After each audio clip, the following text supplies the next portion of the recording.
Ang lesson natin ngayong hapon ay ang kahalagahan ng pagsulat at ang akademikong pagsulat. Okay?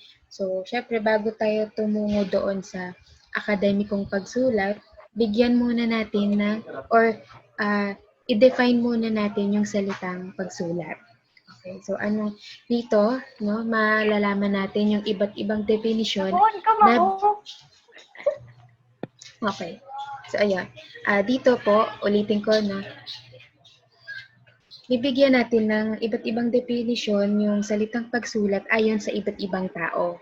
Okay? So una dyan, sabi dito, ang pagsulat daw ay isa sa mga makrong kasanayang dapat mahubog sa mga mag-aaral.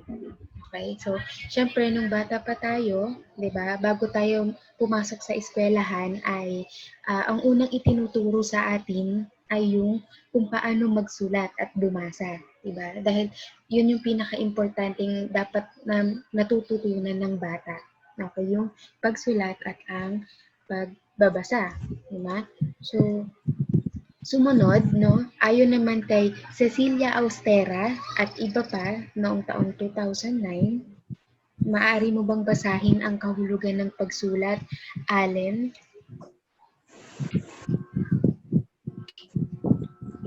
Isang kasanayang nagtulundo ng kaisipan na damdaming naisipahayag ng tao gamit ang pinaka-epektibong medium ng paghahatid ng mensahe, ang wika.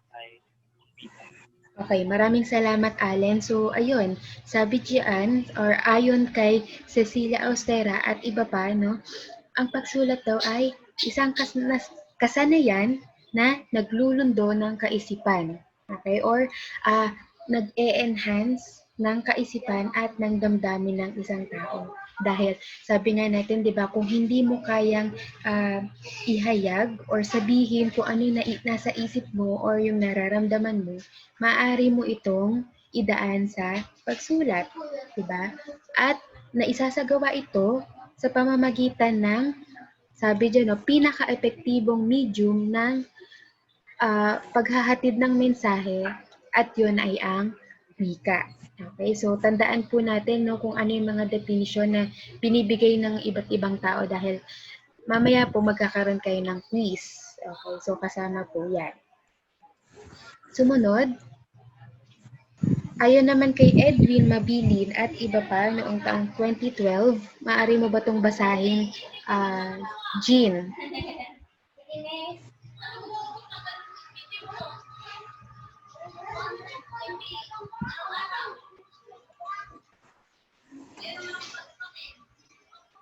Sige, go ahead. Isang pambihirang gawaing pisikal at mental dahil sa pamamagitan nito ay naipapahayag ng tao ang nais niyang ipahayag sa pamamagitan ng paglilipat ng kaalaman sa papel o anumang kagamitang maaaring pagsulatan. Okay, Edwin Mabilin. Okay, salamat Jean, no? So, eto naman, ayon naman daw kay Edwin Mabilin at iba pa, ang pagsinabing pagsulat, isang pambihirang gawain, hindi lamang physical kundi pati mental, 'di ba? Kasi kapag tayo ay nagsusulat, hindi lang naman kamay ang gumagana sa atin, pati ang isipan, 'di ba? Nag-iisip tayo, dito nang gagaling ang mga ideya na ating isinusulat, 'di ba? Bakit kaya sinabi ni Edwin na isang pambihirang gawain? Sapagkat, sabi ko nga kanina, isa rin to sa paraan upang maihayag ng isang tao ang kanyang naiisip at nararamdaman. At naisasagawa ito sa pamamagitan ng pagsulat sa papel or kahit ano paman, pagtatype ng sa computer, at kung ano pa mang pamamaraan ng pagsulat. Okay? So, ayun po. Sumunod, ayon ulit kay Mabilin, pakibasa mo nga, Anjanet.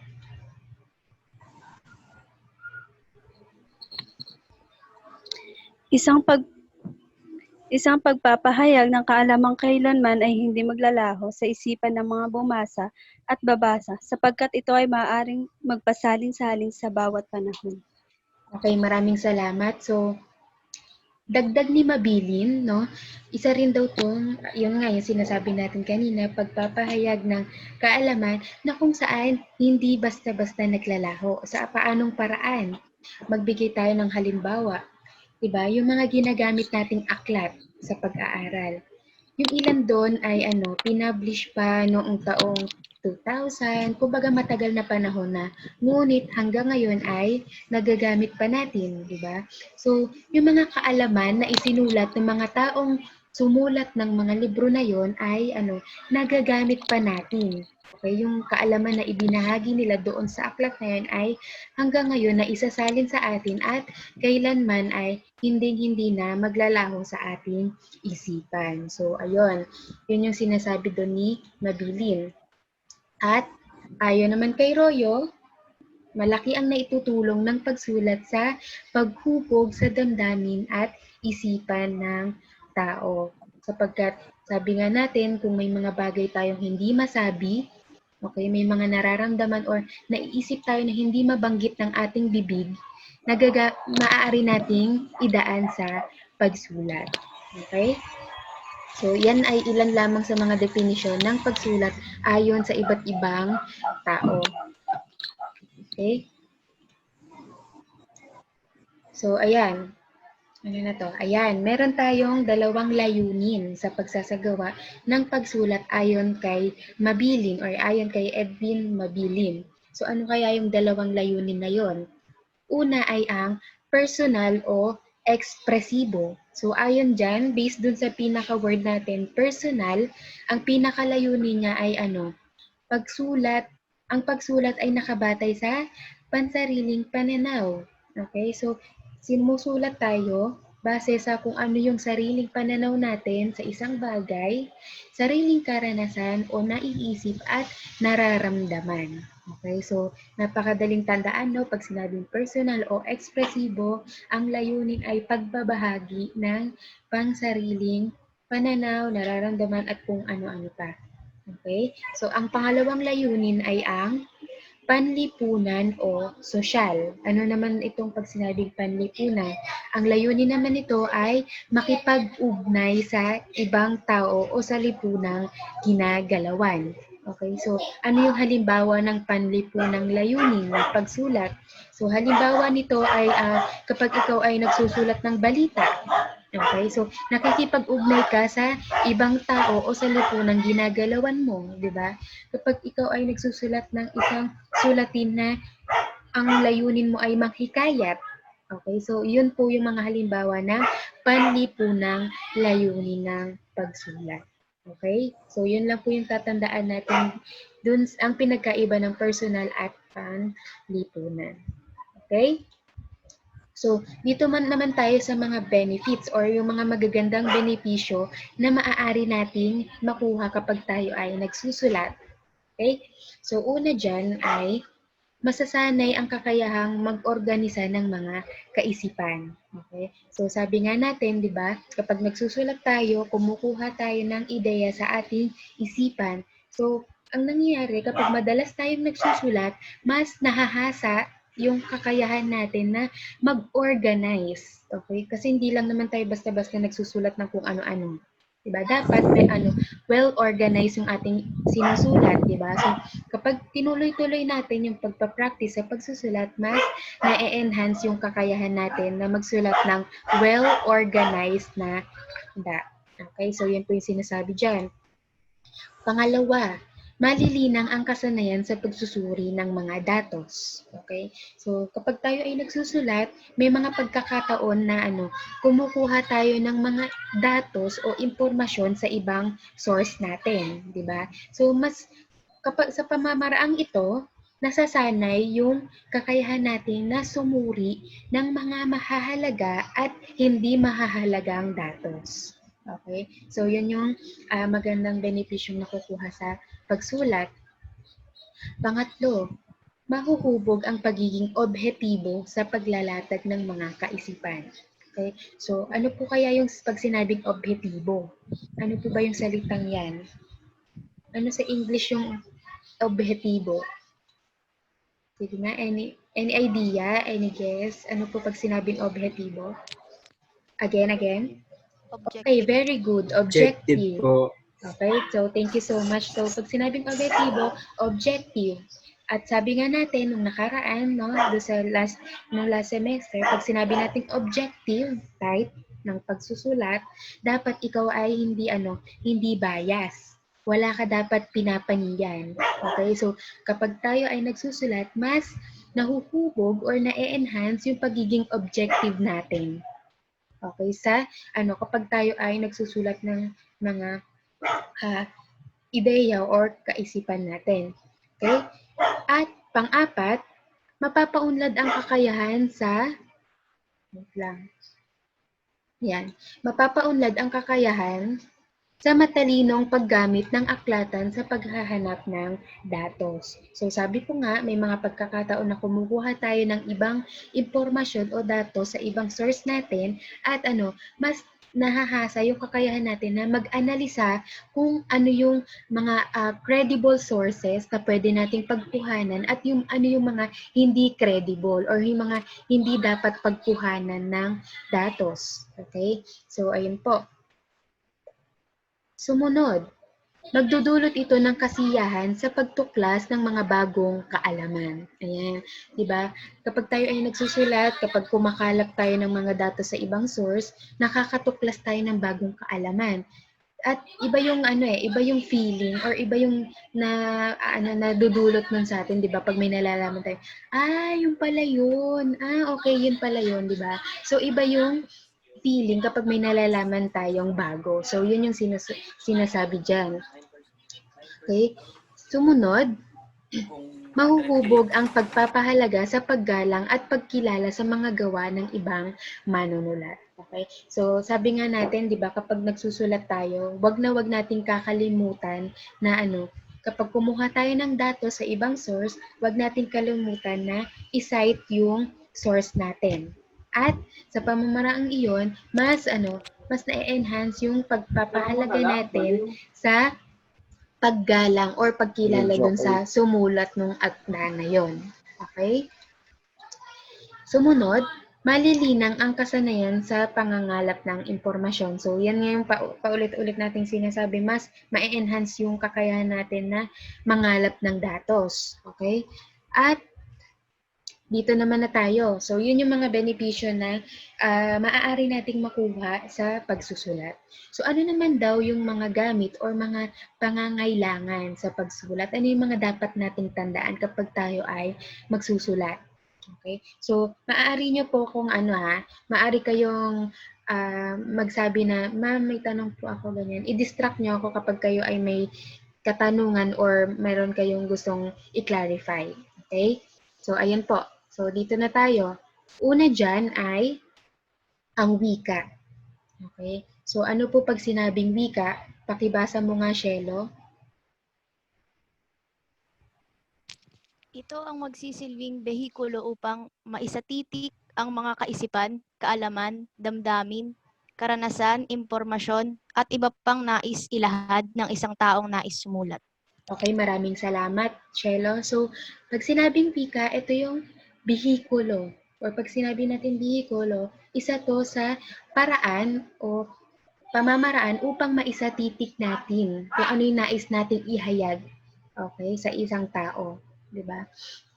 So, sabi nga natin, kapag tayo ay magsusulat, lagi nating i-consider kung ano yung wika na alam ng mambabasa natin.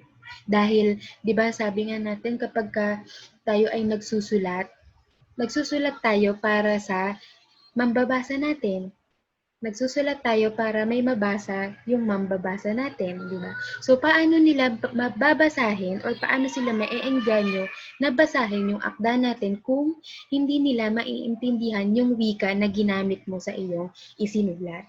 Okay, so lagi nating tatandaan na i-consider natin kung ano yung wika na alam ng mambabasa natin. Okay? Pangalawa ay ang paksa. Ano naman daw pag sinabing paksa? Pakibasa mo nga, Ralph.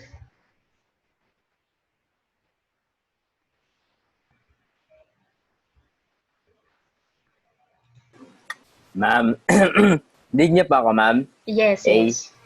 Apa. Paksa. Ito ang nagsisilbing pangkalatang iikutan ng mga ideyang dapat mapasaloob sa akda. Okay, so maraming salamat, Ralph. So, ayan, Ako naman, pag sinabing paksa, no, dito dapat iikot ang iyong isusulat. Pag sinabing dun pangkalahatang iikutan, dapat hindi ka lalayo. Okay? Dapat di ka lalayo dun sa paksa mo. Okay? So, kaya naman kapag ikaw ay pipili ng paksa or topic ng iyong isusulat, tandaan mo na dapat ikaw ay interesado sa paksa na iyon. Okay? Dahil kung hindi ka interesado, lalayo at lalayo ka dun sa paksang napili mo. Okay? Kaya nga tandaan nyo lagi ang pinaka-term natin dyan, pag sinabing paksa, pangkalahatang iikutan, doon lang dapat iikot ang mundo mo. So pag pinili mo siya, doon lang dapat iikot ang mundo mo. Di ba ganun dapat? Ganun din sa pagsulat. Kung ano yung napiling paksa, doon lang dapat iikot. Okay? At sumunod dyan ay ang layunin. Okay? Ano naman pag sinabing layunin? Basahin mo nga ito, Jericho. Ito ang magsisilbing giya sa paghapi ng datos o nilalaman ng iyong isusulat. Yan, okay. Maraming salamat, Jericho. So, pag sinabi nating giya, ito ay ano? Ano ba ang salitang giya? Sinabing giya, ito ay? noun po. Noun. Ano sa English na to? Or ano ang kasing ano niyan? Kasing kahulugan? Parang gabay, ma'am. Okay, very good. Okay, pag sinabi natin giya, gabay or guide, di ba? So pag sinabing layunin, ito daw yung magiging guide natin. Kapag tayo ay nag-iisip na ng mga pwede nating isulat. Okay? So ano ba yung mga pwede nating layunin? So halimbawa, ang layunin mo sa pagsulat ay magbahagi ng impormasyon or to inform. Okay? So dapat ang iyong pipiliing paksa ay inline doon sa iyong layunin. Diba? So, pwede naman ang layunin mo ay magbigay aliw o to entertain, diba? Or manghikayat. So, yun yung mga layunin. Okay? So, yun yung magsisilbing guide natin para mas mapaganda ang ating isusulat. Pang-apat na pangangailangan ay ang pamamaraan ng pagsulat.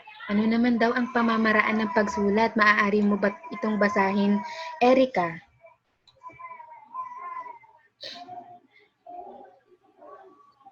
Pamamaraan ng pagsulat. Ito ang mga pamamaraan upang mailahad ang kaalaman at kaisipan ng manunulat batay sa kanyang layunin.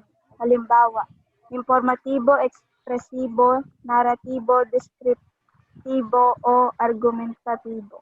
Okay, maraming salamat, Erica. So, dito naman sa pamamaraan ng pagsulat, okay, dapat din pong tandaan na dapat inline din ito sa iyong layunin.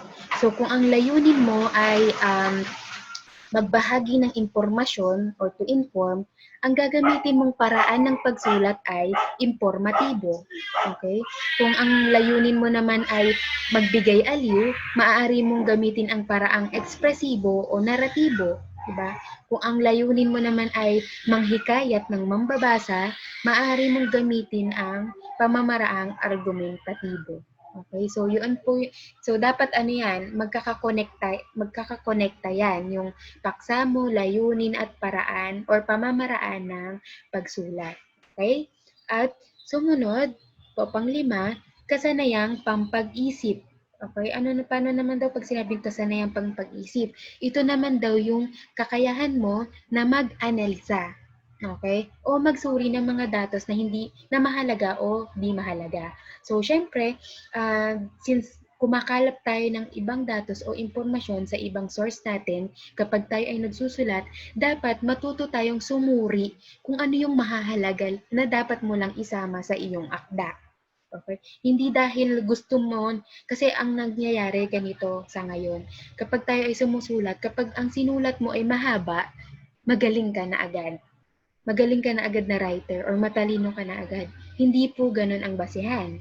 Okay? Dapat po nating tatandaan o dapat tandaan na kapag tayo ay susulat or kapag tayo ay may sinusulat, hindi mahalaga kung mahaba. Okay?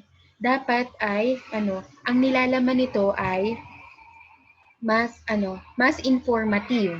Okay? Dapat may laman. Yun yung doon. Dapat bawat sinasabi mo doon or bawat sinusulat mo ay mahalaga. So, yun po yung dapat nating tandaan. Pang-anim, kaalaman sa wastong pamamaraan sa pagsulat.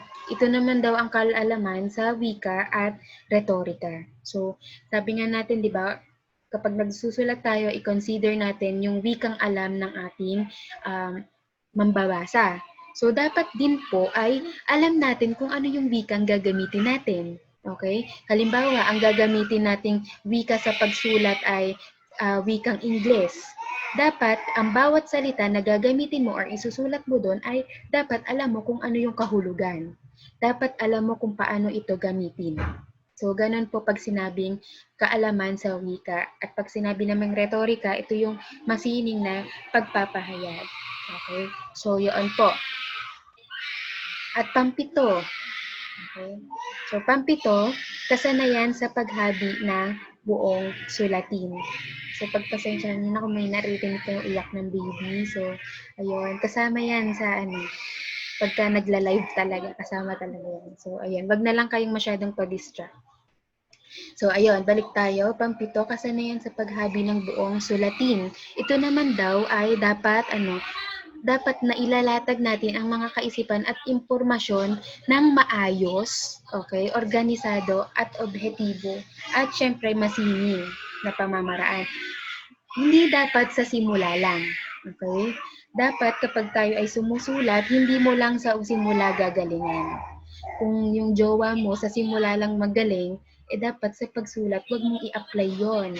Okay? Sa pagsulat, kasi ang nangyayari, sa iniisip natin, ay si ma'am, babasahin niya lang yung simula. Sa simula ko lang gagandahan. Sa huli, na lang, putyo-putyo na lang. So, hindi po ganon sa pagsulat. Kapag ikaw ay magsusulat, dapat kung paano mo ginalingan sa simula, galingan mo hanggang wakas. Dapat maayos, simula-simula hanggang sa wakas. Okay? So, ganon po. Dapat may consistency. Okay?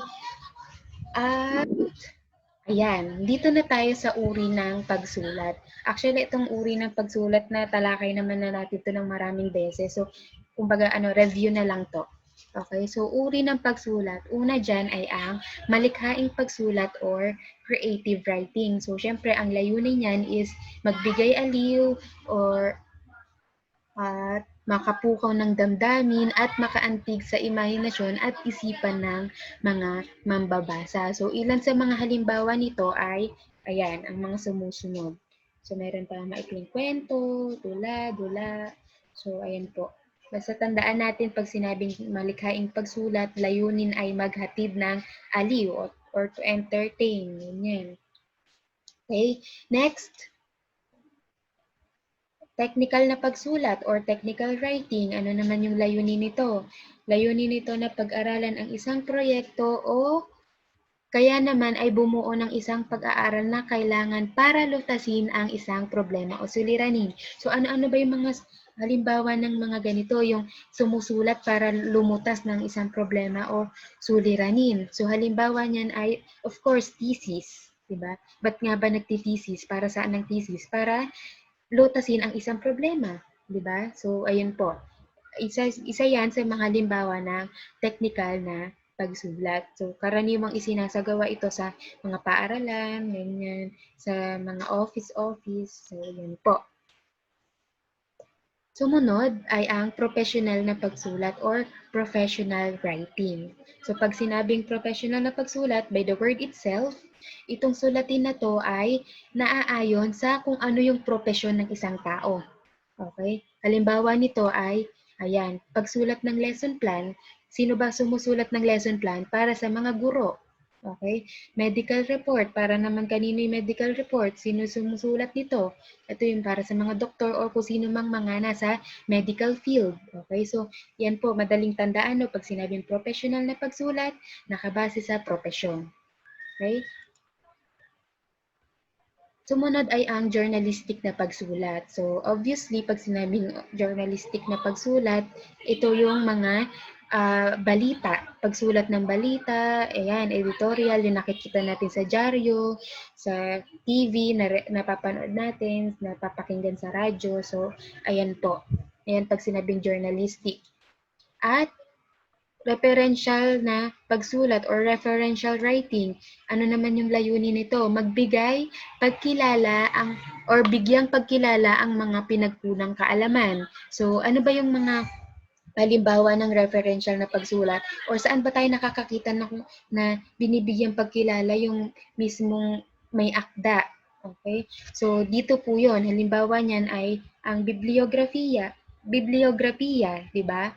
So, doon nakikita natin yung pangalan ng author, yung kanyang akda, yung part na kinuha mo ng ideya doon sa kanya. So, ayun po. Tinatawag siyang referential na pagsulat.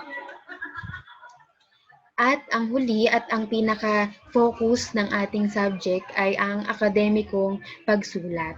Okay, so ito daw, sabi dyan, ay isang intellectual na pagsulat na kung saan magagamit natin or maa-apply natin sa larangan na patutunguhan natin after natin makagraduate or kahit anong larangan man yan.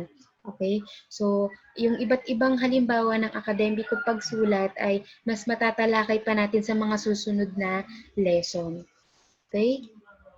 So, anong ba yung, ayan, dito na tayo. So, anong ba yung mga katangian na dapat taglayin ng akademikong pagsulat? Ito yung mga dapat nating tandaan.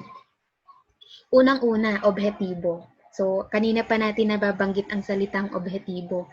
Dapat lagi kang kapag bilang writer or bilang manunulat, dapat wala kang pinapanigan, lalo na kung ang isinusulat mo ay akademikong sulatin. Okay?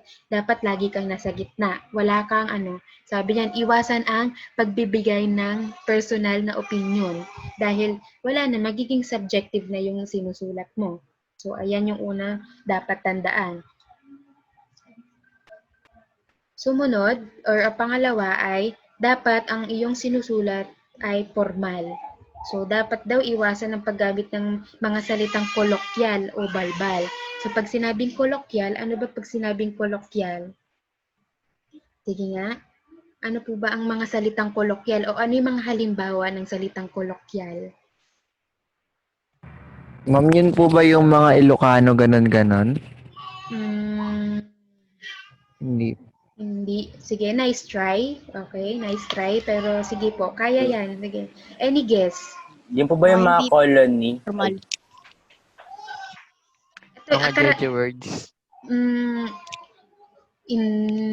Balbal yon. Okay, yun yung sa balbal. Okay, pero pag sinabing kolokyal, ito karaniwan natin itong ginagamit, itong mga salitang to. So, pag sinabing kolokyal, ito yung mga pinapaiksing salita. Halimbawa, yung salitang mayroon, ginagawa nating meron. Salitang paano, ginagawa nating paano. Diba? So, yun po yung pag sinabing kolokyal. Okay? Yung balbal naman, yun yung sinasabi nyo na jeje words. Halimbawa, yung lodi cakes, airmats, airpots, yung o tinatawag nating salitang kalye. So, yun yung pag sinabing balbal. So, yun yung dapat iwasan natin kapag tayo ay nagsusulat, lalo kung akademikong sulatin yung sinusulat natin, sapagkat dapat formal na salita ang ating gagamitin. Pangatlo, dapat daw maliwanag at organisado. Okay? So, kailangan kapag kayo ay magsusulat, gumamit lamang ng mabababaw na salita, dapat maliwanag ang paliwanag ninyo ng inyong paksa at dapat organisado ang bawat ideya. Pang-apat, dapat may paninindigan. Okay? So, kapag ikaw ay pumili ng paksa, panindigan mo yung paksang pinili mo. Katulad ng sinabi natin kanina, kung ano'y pinili mo, dun lang dapat iikot ang iyong isinusulat. Okay? Huwag ka dapat pabago-bago ng paksa. Diba? Ganyan kapag pipili ka ng ng jojowain mo, diba? Dapat hindi ka pabago-bago, dapat panindigan mo. Ganon din sa pagsulat. Okay? Kung ano piniling paksa, panindigan at dapat hindi pa iba-iba. At panglima, may pananagutan. Okay? So, dito naman, kailangan kapag ikaw ay kakalap ng datos sa ibang source, dapat bigyang galang, okay, o bigyang pagkilala mo yung sumulat nito. Okay? So, ayan no, sabi dyan, bigyan ng nararapat na pagkilala. Okay? So, ayan po yung iba't ibang uri ng akademikong salatin natin. So, meron tayong abstract, synthesis. So, yung mga yan ay mas matatalakay pa natin sa mga susunod na lessons.